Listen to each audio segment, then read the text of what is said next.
Hi, welcome to the Fiat Ministry Show, episode 29, recorded September 15th, 2013, with our guest, Sister Catherine Manning of the Erie Diocese. She will be talking about her Fiat moments, and also will be talking about the chapel in the Millcreek Mall in Erie, Pennsylvania. Enjoy! Welcome to the Fiat Ministry Show, episode 29. Welcome, everybody. It's been a long week, and I'm really excited about our guest this week. It's just really funny how things work and our lives are intertwined. And Sister Catherine Manning from the Erie Diocese. I am originally from Erie, so it's kind of just a welcome home kind of thing. I had Father Mike Polnick on a couple shows also with a couple series and his Fiat. And so we're going to have her on tonight talking about really amazing. Go to the mall, Mill Creek Mall in Erie, Pennsylvania. Walk in, and in the mall, there's a chapel that you can go and confess, go to the Blessed Sacrament and pray. Just, meet with a priest to talk. It's great. And she'll be talking all about it and just letting us all know about the chapel in the Mill Creek Mall in Erie, Pennsylvania. Um, First off, I just want to let everybody know we still have some great guests coming up for the rest of the month. And I just want to let everybody know really quick about them. It's the 22nd, both Canadians. So that's kind of cool. We're going to have Corey Robinson, and he was a Canadian wrestler on the Olympic team. And he does speaking engagements. So just a really exciting to hear about, just to hear his story and just really to see what he has to say. And I'm just really excited about having him on. And We're also going to have Joe Sales, and he has a great blog that you can see right there, and talking about the new evangelization. So hopefully everybody can check that out.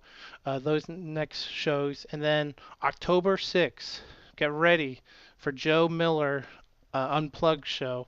We're really excited about this, and we're gonna switch reins and have him and I'll be in the background, and we're gonna work as a tag team on shows. So we're really excited about that.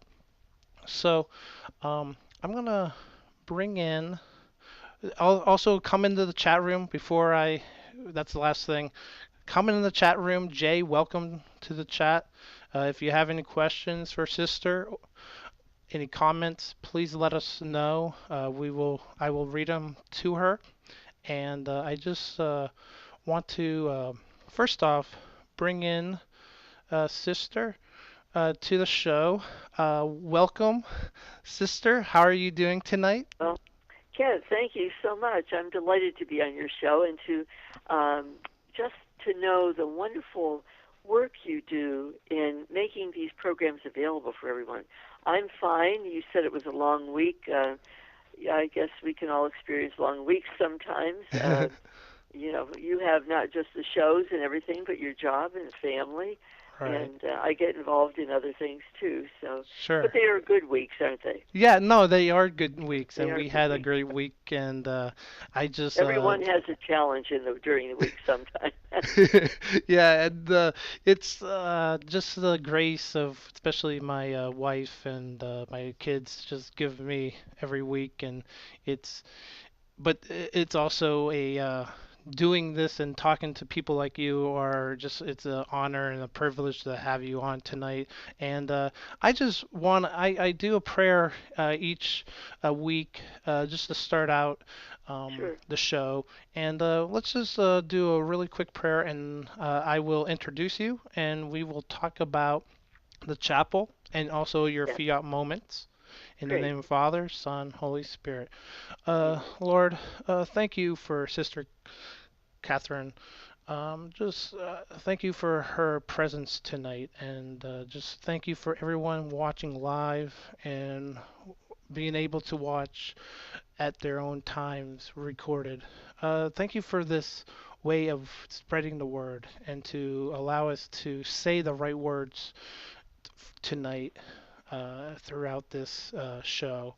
And just for everyone that's searching out for you and wanting to say yes and just don't know the right ways to say yes, to help, maybe this might be an outlet to come closer to you and to give you the grace that you deserve. And just thank you for everyone that just gives us a way to spread the word, and all the guests that are on this show. And I just, again, thank you um, for this evening. Thank you for this technology to do this, to let us spread your word in hopefully the right and respectful way that you would like us to do it in. Uh, and again, thank you for Sister and all her work.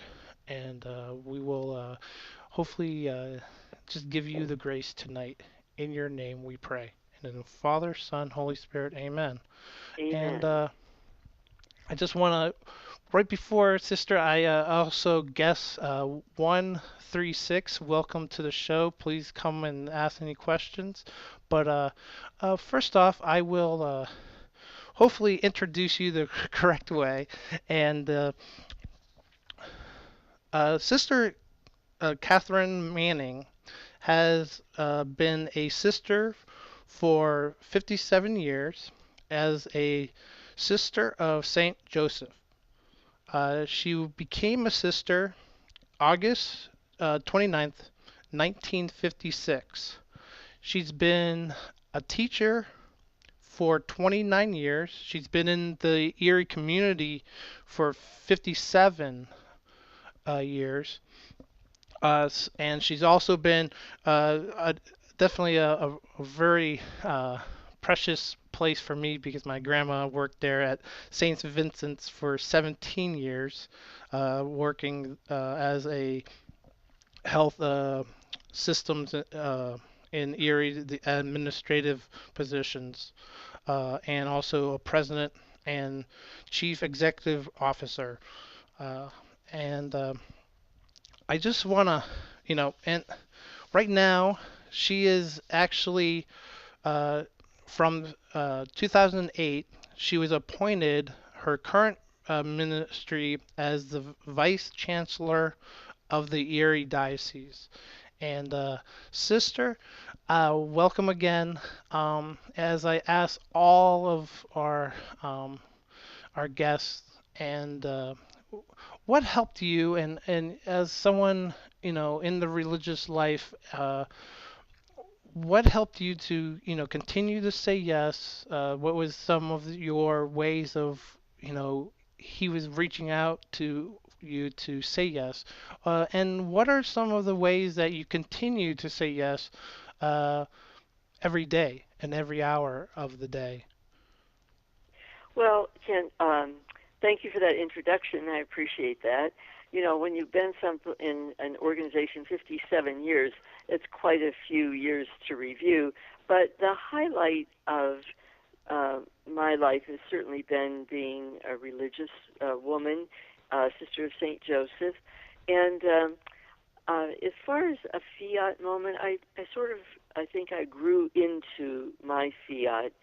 It seems that I felt a call to religious life since maybe second grade. Hmm.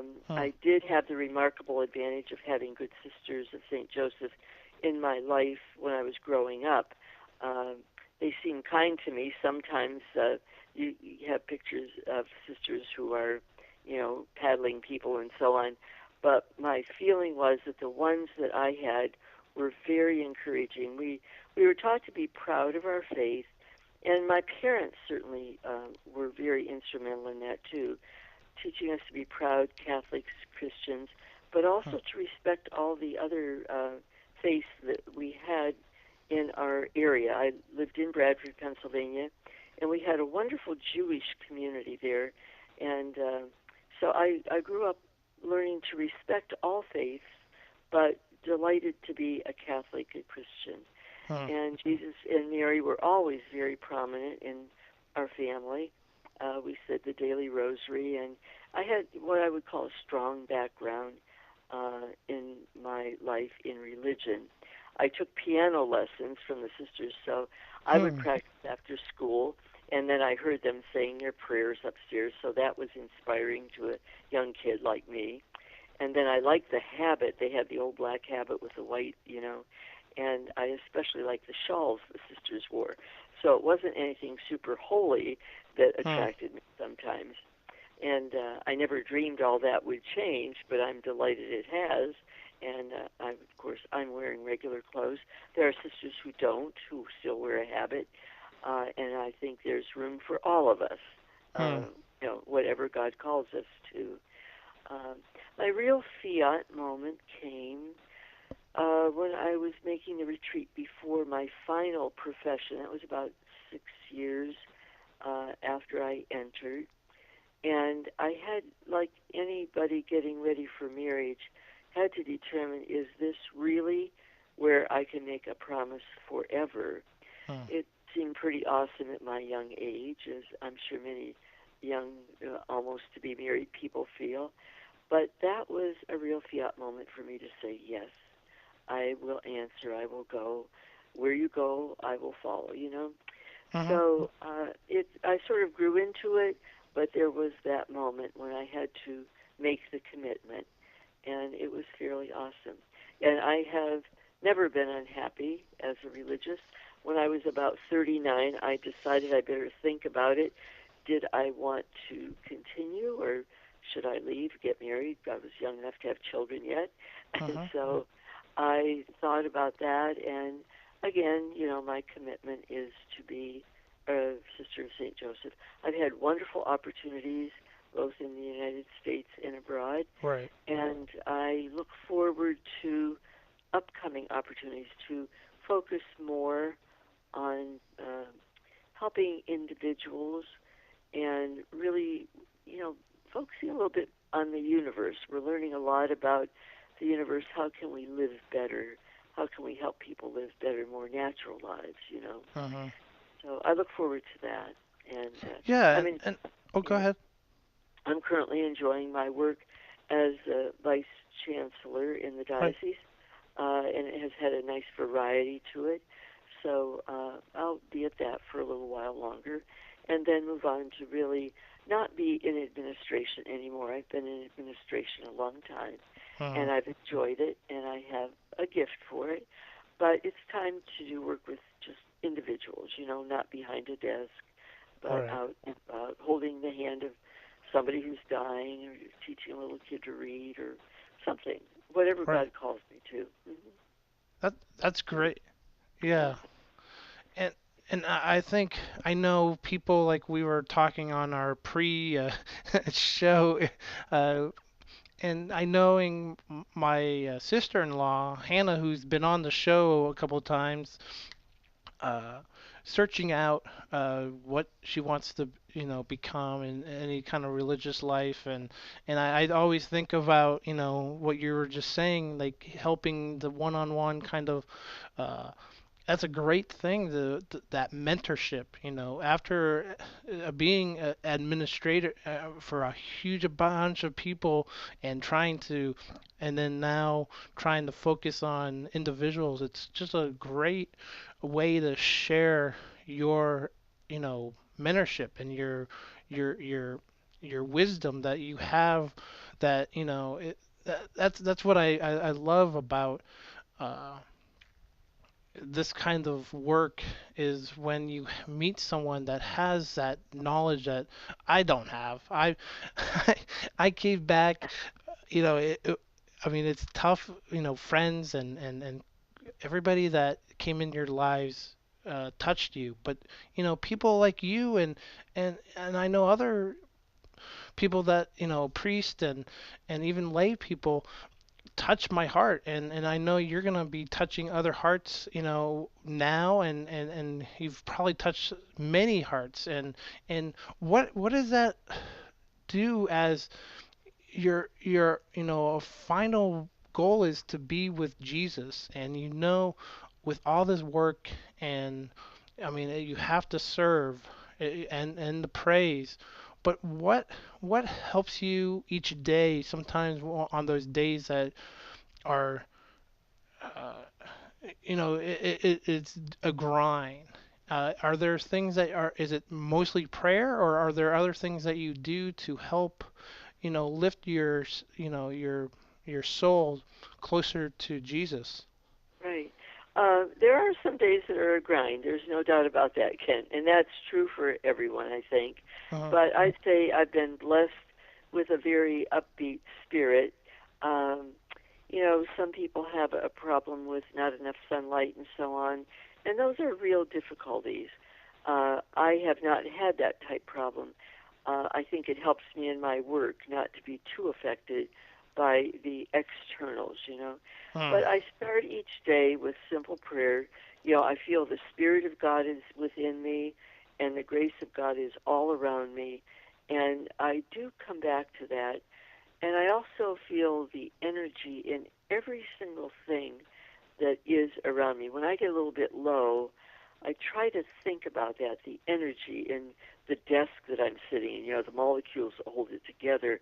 Our world is utterly awesome. uh-huh, And I think the most awesome part are our own bodies. When you think about systems, the way our bodies function is completely phenomenal to me every day. uh-huh, And so when I get a little bit down, I just think of the energy that's around me, and I, you know, have a desire to connect to it. And I believe it's possible all the time. Every single thing has energy, and whether it's the road or the chair or certainly the people, we know people have energy, uh-huh, but very solid objects, they have to be held together by energy. So I believe that God is everywhere in me and around me. Sometimes it's a little bit hard to get into that mood if things have been rough or I'm overly tired, but that doesn't happen too often. I do know that it happens much more often to a lot of people, and I do try to talk with them and help them through it. yeah, Uh, I think people have rugged lives, and they're just many people just don't have the resources they need or the energy they need to get through life. uh-huh, So I try to be present to them, and I think joy is a gift that I've had for all my life. Uh, I remember once my mother said to me, "Catherine, don't you ever stop laughing?" Well, I hmm, didn't laugh all the time, but I smiled a lot, and sure, uh, I mean, I didn't laugh if things were serious, but you know, she uh, she just thought I needed to be maybe more serious. I'm not sure, but I I think people need help. We need each other, actually. uh-huh, And, just like you say, your wife is a great help to you, a support. And your children can't support you in one way, but the beauty of their lives uh, has got to give you energy when they're uh-huh. behaving well. Yeah. Yeah, that's definitely one of the things. When they're behaving well, they just are saints. Yeah. And I Overall, they are a joy to you. I they know are, that. they are. I'm just joking there, but I know um that. it and you're coming back,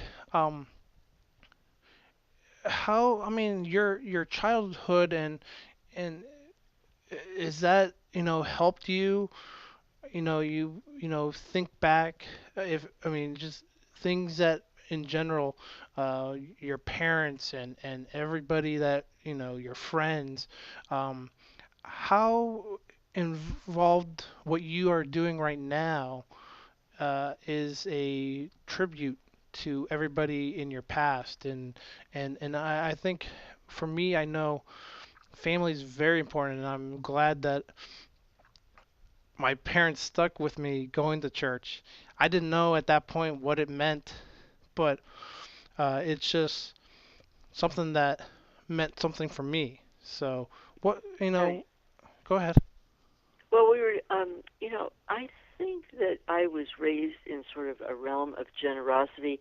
I was raised in a little village, Lewis Run, which has about 1,000 people today. I think it did when I was growing up. It doesn't change a whole lot in demographic, but everybody shared everything. I mean, there was food. Some people didn't have food. Other people would take it over to them. Um, and then when I went to Bradford, my class, I was with the same class from second grade all the way through to, senior year, and we have stayed very close. We still have reunions every 5 years. Sometimes we do it every three. There were only 45 in my graduating class, so that wasn't too hard to, get everybody together. And I guess I learned the value of connections, the Hmm. value of sharing, the value of warmth and caring. Um, we always were taught to care about people.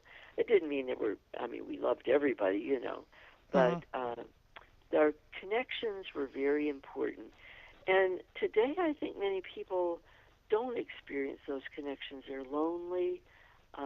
I see people in my own work each day now who need companionship, and they're sort of just there alone. And Hmm. it's a hard world when you're alone. Um, Hmm. there's a it. I personally like being alone, but I don't like being lonely. And the people I Hmm. see are lonely. There's Yeah. no other warm human being. I think animals take care of that for some people, just something to cuddle now and then.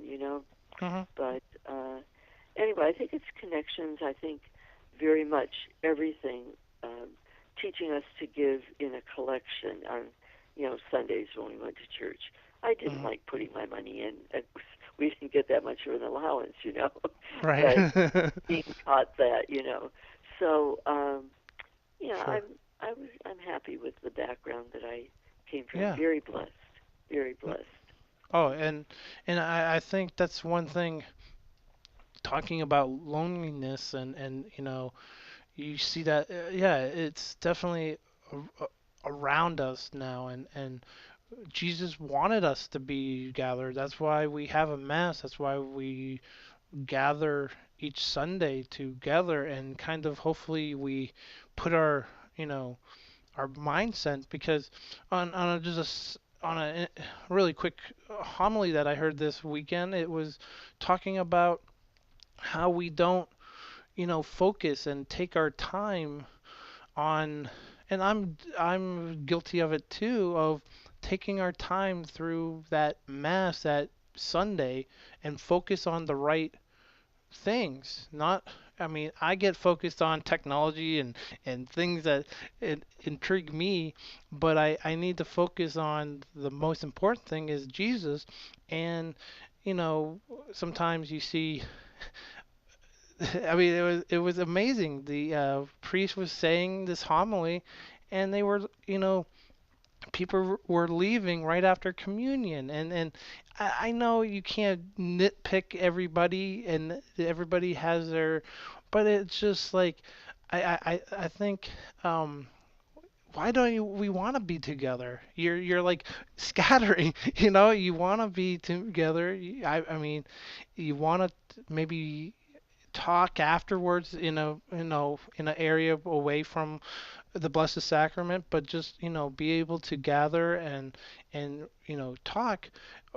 I think we are losing. We want to just do our own thing, in the sense of what the homily was. We still want to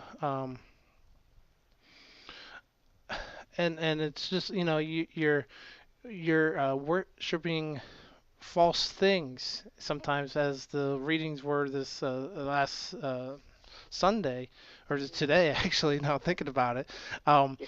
but it's just I don't know.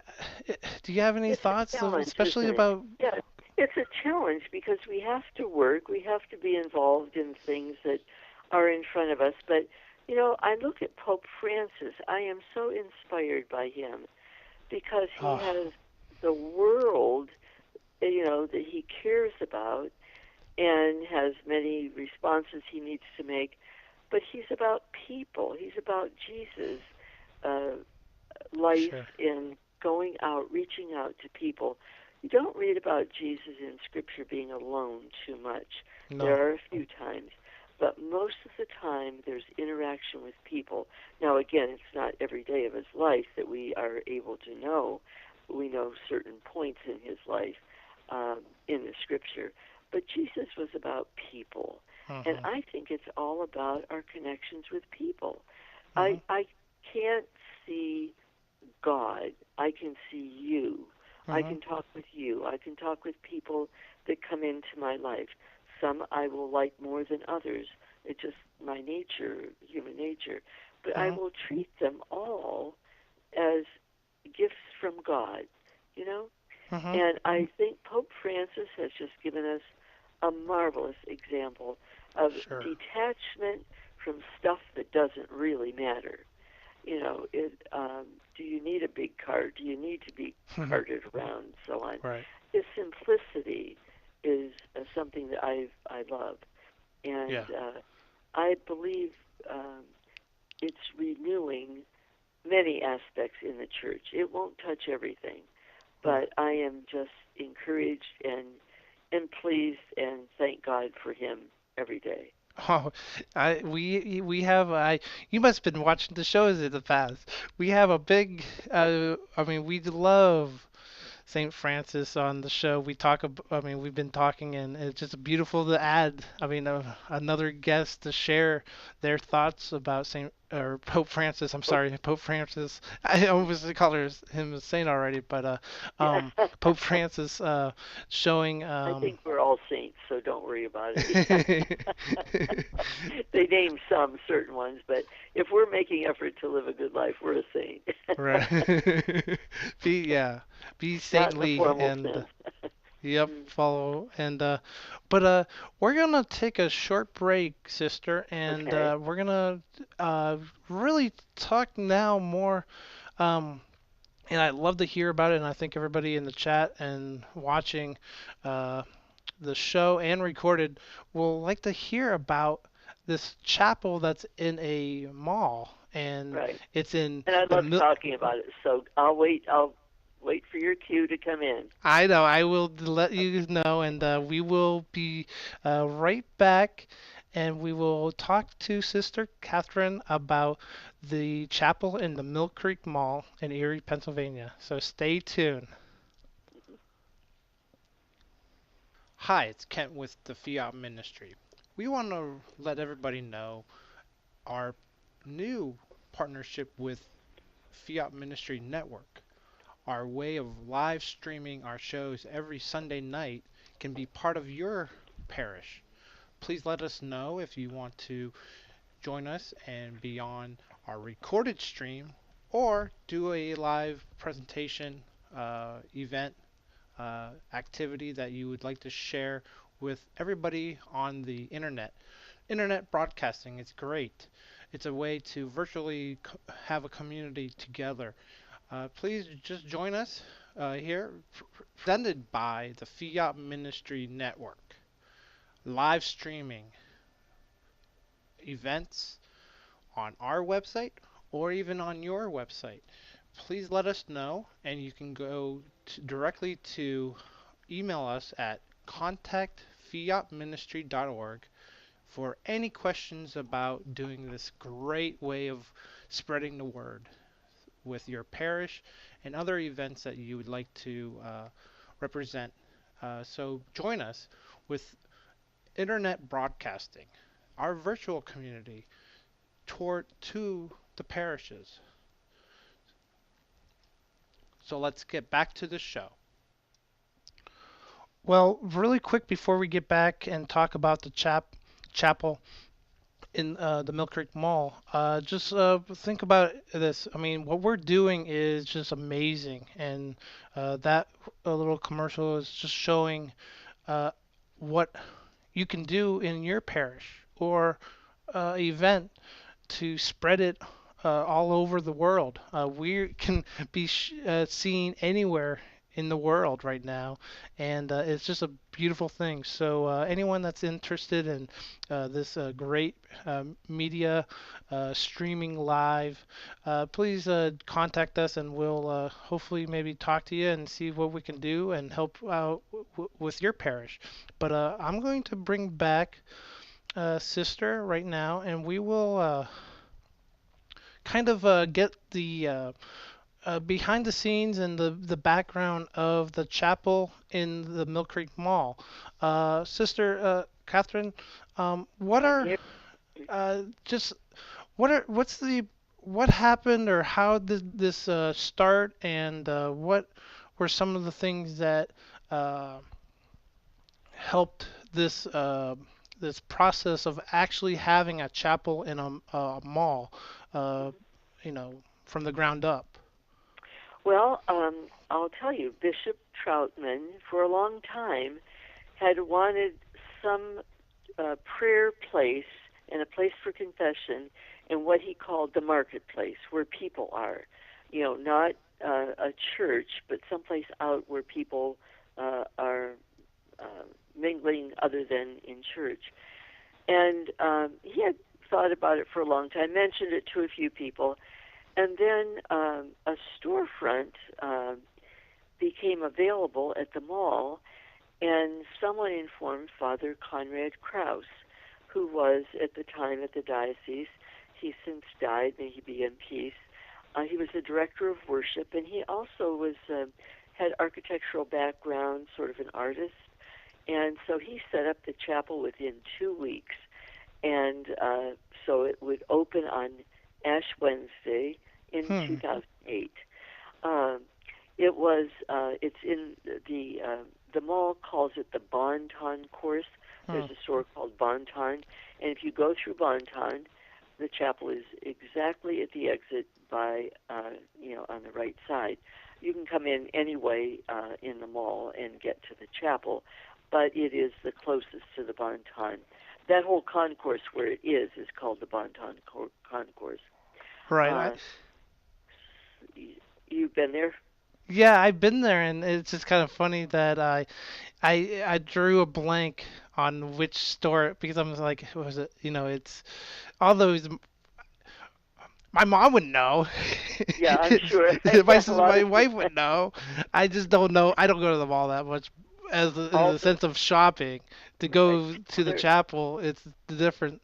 But go ahead, keep going. there are a lot of walkers in the mall, and they all know where it is Yeah. too because they stop to chat with the volunteers. But anyway, it opened on in Ash Wednesday, 2008, as I said, Right. and the bishop spoke with us at St. Mark's, and these are his words. He said he wanted a simple place of welcome and outreach. Um, he said he wanted that was it. That was his idea, and he said it would have opportunities for quiet prayer always, and for confession at certain times. Hmm. So that was his dream, and it became a reality. It is run by volunteers. They offer the hospitality right at the front when you come in.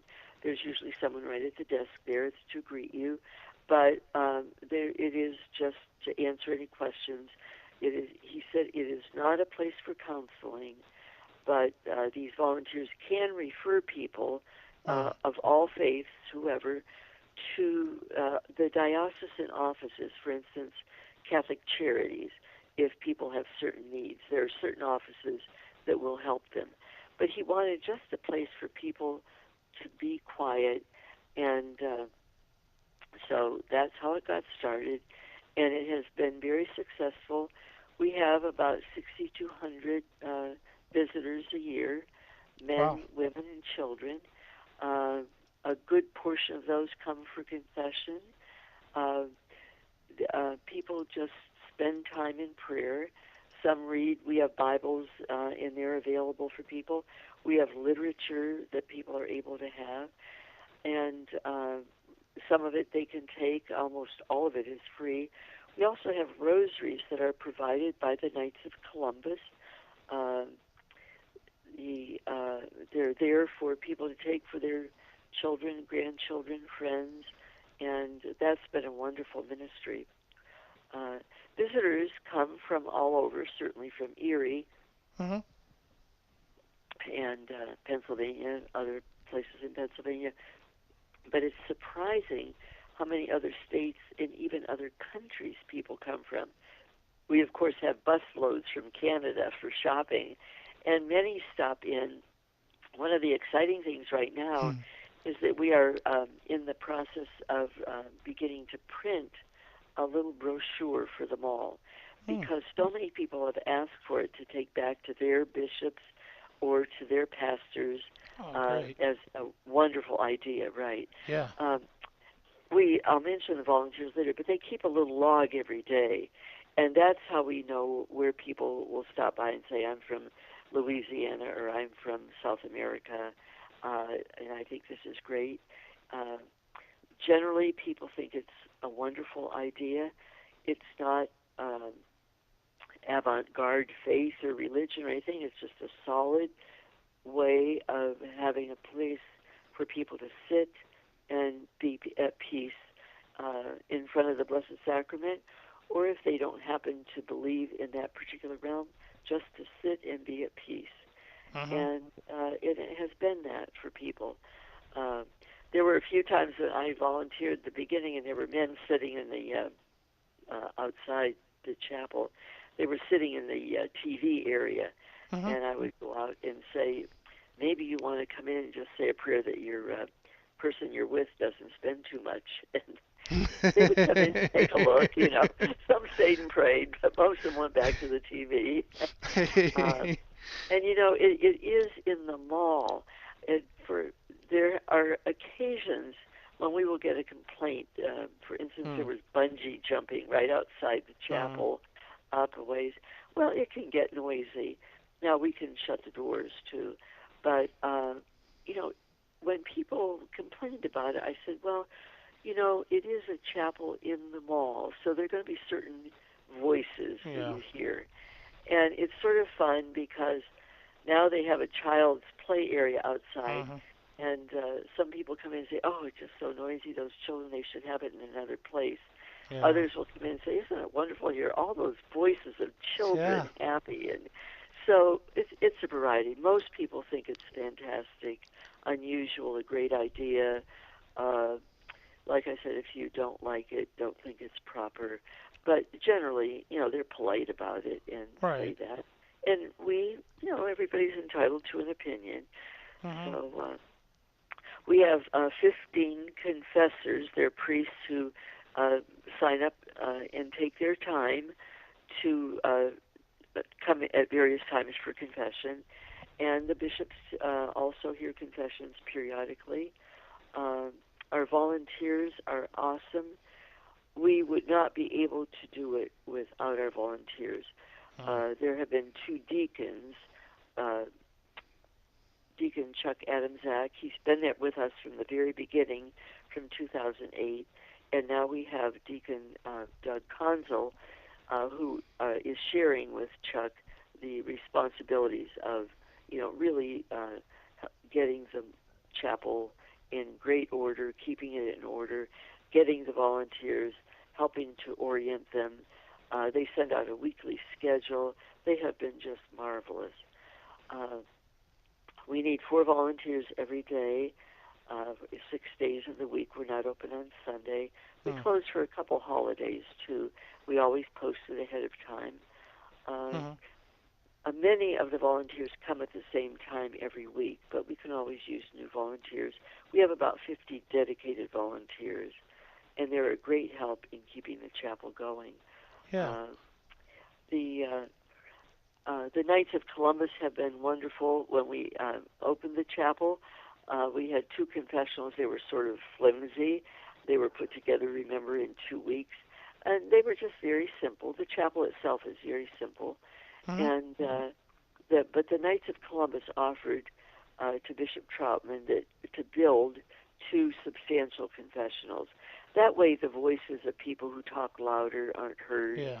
and so on. We do play music while there are confessions, just so it's a little bit more muffled, sound. But Right. these confessions are very, very nice, and they're wheelchair accessible. People are able to go either in the traditional way through a screen, talking to the priest on the other side, or they can go face to face. And it has worked out beautifully. Uh, we have little cards for people to remind them of confession times. Uh, when Bishop Persico came, we were wondering, will the chapel stay open? We had almost Oh closed yeah. the chapel a few years ago. Hmm. But Bishop Persico, actual word to me, when the mall manager asked him what he thought, he said, well, what do you think about it, Bishop? And Bishop Persico said, I think it's fantastic. So right then, I was relieved. I thought, well, we will keep the chapel open. And the of course, we need money. We pay rent there, certainly Yeah. not as much as a retail store, but we do pay rent. Uh, in the event that they could find a retail for that place, we would have to move to some other place. We'd like to stay in the mall. But the foundation at the mall has been absolutely wonderful to work with, and Tim Jeers, who's the property manager, is just great. Uh, it's funded by the endowment. There's an endowment called the Evangelization Hmm. Endowment, and that's how it's funded through the Catholic Foundation. People are able to get an envelope at the mall chapel, or during the year they're able to send money to the endowments. There are several endowments at the Catholic Foundation, and there are donation envelopes at the chapel, or they can call the foundation. There's information on the diocesan network, and the foundation is growing. It's doing a wonderful job. We have 13 counties in our diocese, and we're the largest land diocese in Pennsylvania. Right. We have 10,000 square miles, so that's a lot of territory to cover. And Yes. the Catholic Foundation funds many programs throughout that 10,000 square miles. So the Evangelization Endowment is the one that helps the Mall Chapel. Uh, Well, we were showing a couple of the images that you were sent over of the chapel. They're beautiful. I just think it's just a great, just like the bishop. I mean, it's just a brilliant idea to, where the people are. I mean, everybody's, is going to the mall to buy something or you go, why not take some time and go in front of the Blessed Sacrament if there's priests on that time to go and confess your sins. It's just a great. I mean, I would see Jesus doing this. It's just something brilliant. Jay has a question. Do they ever have mass at the chapel? that's a very good question. The answer is no. The chapel is basically, as Bishop Troutman wanted it, a simple place of welcome and outreach for quiet prayer, and then the only other thing would be confessions. We don't have a mass, and we have not had a mass in the 5 years it's been open. And we don't have group devotions either. For Hmm. instance, you can say the stations, but they're said privately. We have the stations there. There are some little booklets to help people who aren't so sure, when they say them themselves, what Hmm. to do. We don't have any money at the mall chapel. We have the donation envelopes, but no donations are left there. we ask people to take the envelope, put it in the mail, or put it in a collection box basket, and it will get there. Okay. So it has an address on the front. So no, we don't have a mass, and it's a question that many people ask. So I'm glad Jake asked that tonight. And it's open to all faiths. It's not just Catholic by any means. It's in a good location. We do have several signs in different languages. We had many Polish people, certainly many Hispanics, and so we had signs in multiple languages for a while. We have a lot of literature, and there's also a little box for prayer petitions, and you can put them in. It's confidential. You write your little petition on a paper, put it in the box, and the box is emptied when it gets full. And I take care of that because I treat those petitions as just almost sacred. And, at first I thought, I wonder if there's any junk being put in the petition, silly stuff. So I looked through them all. I don't look through them all now, but I looked through them all. And I'll tell you, Kent, I was almost in tears at the request, the sincerity, the variety of things people needed to be prayed for. So we treat that petition box as very, very special. And then I already mentioned that people are able to read. There's a couch there, comfortable couch for sitting to read, or there are kneelers if you want to kneel. There are chairs to sit. Pretty much it's just a very comfortable, I would call an easy place, just to be. And it's hard in our society just to be, just sit in peace. And this offers that. Yeah. So I invite people to stop by to get our new little brochure, which will be out about mid-October. And let us know. Yeah, and let us know, and we'll put it on to our website and promote it here. Jay has another question. Is the chapel open all the hours the mall is open? We are open almost all the hours. We have a little exception granted by the mall. The hours are 8, Monday to Saturday. We're not open Sunday. And it's 10 a.m.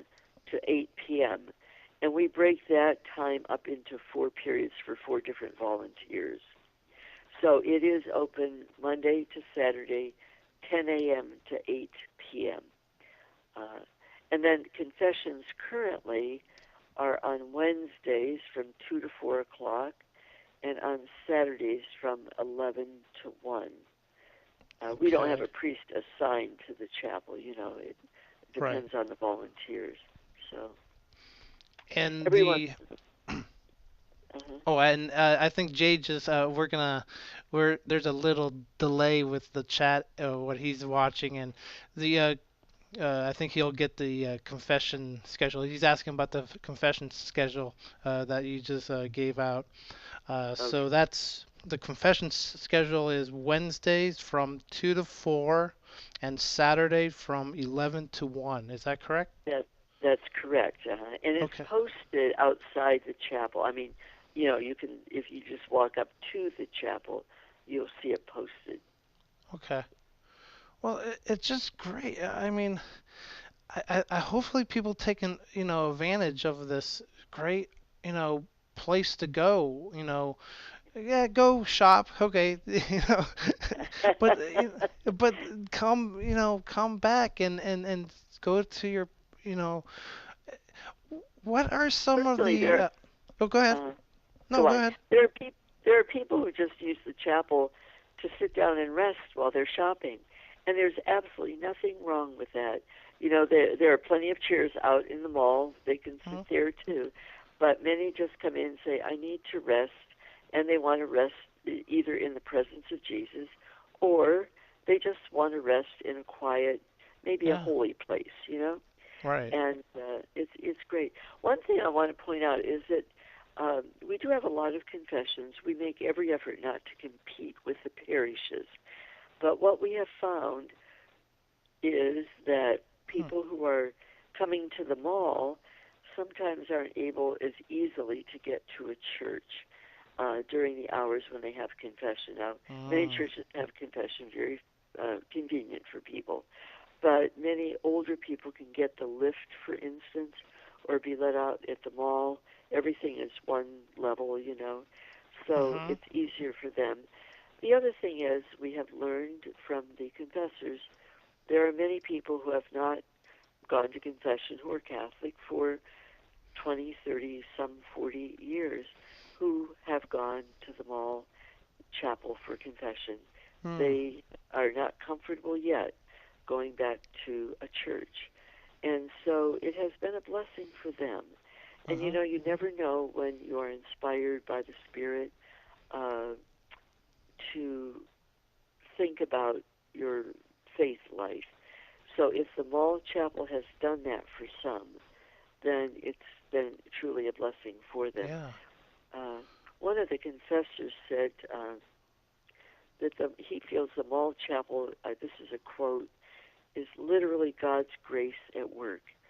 It's truly been a blessing for many who have longed for that certain peace that only comes in experiencing God's wonderful gifts of mercy and forgiveness. The mall chapel has provided the opportunity. God's grace has provided the peace. And if people aren't Catholic, don't go to confession, that's fine. They can sit there in the peace knowing that they can have a chat with God in their own way. Yeah. Yeah, No, that's and so it's been awesome. yeah. It, what you were, I mean, that's amazing. The 20s and 30 years not feeling, uncomfortable going to church or, you know, there's an outlet. There's a light that God always gives us. You That's have to right. maybe look, but Uh-huh. it's there. And for those people that, man, that's got to be amazing to feel, under your umbrella and just basically with the bishop and the just the idea of doing this and to share hearing the stories that maybe the volunteers might they probably not share everything what they want to do, but there might be someone that comes in, talks to a volunteer, and there's so much outlets that they can go from, Right. with the help that Yeah. the volunteers give, and like you're saying, how vital they are. I Right. know it's tough sometimes to take your time and volunteer some time of yourself, but they must have uh, a huge amount of just grace that they get from hearing maybe from someone that's walking through and stops at the chap- chapel and says thank you for this place for such and such. And then you have the priest, like you're saying, hearing these confessions that just a huge, I mean, just a wall of bricks are lifted and they're gone from, from just, the presence of the Lord in that confessional. It's just, I think it's a marvel and like it is, it's a beacon of hope for people that might not have opportunities or the comfort of maybe going to a priest in a parish, or feels like they don't have a place to call a parish their own, to go there. And so, sister, I think it's marvelous. I'm so honored that you were on the show. Um, are there any final thoughts that you would like to say about the chapel, Well, a about the couple things. diocese coming up? Anything with you? Anything that would, any follow-ups to finish the show? Um, I would like to just quote Bishop Persico. He said, "We are meeting people right where they are in the marketplace, providing a place of comfort and peace." And, our volunteers are truly blessed. They are given a special grace There are people that stop by. Now, they're not to counsel, and they know that. But that doesn't mean you can't listen to people. And, Yeah. So yeah. if there's something they can do in terms of recommending or referring, but many times all people need is someone to talk to, Right. someone to listen to.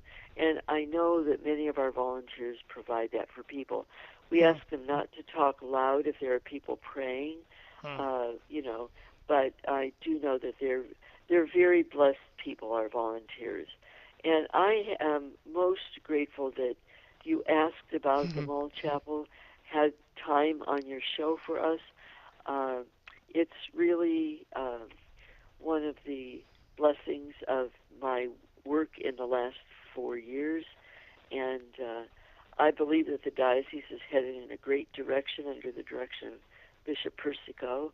Uh, Bishop Troutman, in his 20-some years, certainly made an impact, and Bishop Persico, in his own way, I think he's matching the type person that Pope Francis is too. Hmm. Um, and he has announced that he's going to be studying all parishes in a structured way with priests, deacons, and the parishioners. He's Hmm. very much like the Pope. He likes people, and he wants very much for the whole study to be transparent. If there are changes, they may be difficult. People are worried about parishes closing. He's not talking about Hmm. that. That doesn't mean it won't happen, but his focus is not that. He wants a greater sense of community, more collaboration among the parishes and in the diocese. And he'd like to see the laity involved more. In some Hmm. parishes they are, other parishes they aren't, but we need to encourage that. And I think the whole thing is to have our faith deepened and our commitment to God and to each other strengthened. So I have great hope for our diocese. And it just it's been a real blessing to be involved in all of this.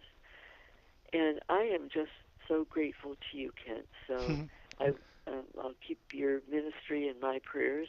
Thank you. And there are other aspects of the diocese that sometime you might want to feature on your program, and I can put you in touch with other people. As things unfold. I would love One that. One little note: USA Today featured the chapel in February of 2010, and Bishop Troutman and the Mall Chapel were the top stories, the Pennsylvania's top news story of the day. So we've had a bit of publicity on it. There are Good. a few other chapels and malls in the United States. A woman was doing a study on this a couple of years ago and came through. She was aware of two others. So they may be growing, you know. Yeah. Airports have chapels very often, but this Hmm. happens to be dedicated to, a Roman Catholic chapel. Right. But everybody's welcome. And I would just finish the program by saying, come. Everyone is welcome. If you want to shop at the mall at Millcreek and stop in the chapel. Yeah. That's beautifully ended, and I totally everybody please come to the chapel, and it's just a great, it's just great. And Sister Catherine, I just want to again thank you for coming on and taking your time. I know you're busy and throughout planning this and everything, organizing it, and taking your evening, Sunday evening, to be with us is just a blessing. And I just want to thank you again. And we will have everything, information, the website, uh, eventually the pamphlet, the flyer about the chapel on the website. Um, and just definitely come over to Erie. It was my first diocese I was part of. I was baptized, everything in uh, Erie, and I'm always I love Erie. I will always love Erie, and It's a the great, diocese. yeah, yeah. Uh-huh. So Great community. I think this is probably the best Sunday evening I've spent in a long time. Usually I'm getting ready for Monday's work, but this has been a sheer delight. And I wish you many blessings in your ministry, Kent. Thank you, It's been sister. great And working with you. And do stay in touch if I can help you in any way. I will definitely do Okay. that. And yes, same here. With anything going on, please let us know, and we will get that out, the word out. And we're going to just jump over to myself for the end of the show, and Okay. I will just again thank you, Sister Catherine Manning. You're, you're most Uh, welcome. God bless you. God bless you. Uh, and so, everybody, if you're in the Erie area and you want to go to a beautiful place to just spend time with Jesus, go to the chapel in the Millcreek Mall, and it's just beautiful. And hopefully, this the images that you got to see, and just the expression and the just the love that Sister shows and knows that things are happening. There's a beacon of light over a place that you would not think could happen, but it is, and it's shining through in many many ways. So I will end the show. uh, Next week we will have Corey Rumson, uh, the first Canadian Olympian that I will have on the show, which is really cool. But again, I want to thank Sister Catherine for being on the show, and thank you, Jay and Guest 136 for coming on to the in the chat. And everyone, we will see everyone on the next Fiat Ministry show next Sunday night at 9 p.m. Have a great week, and God bless.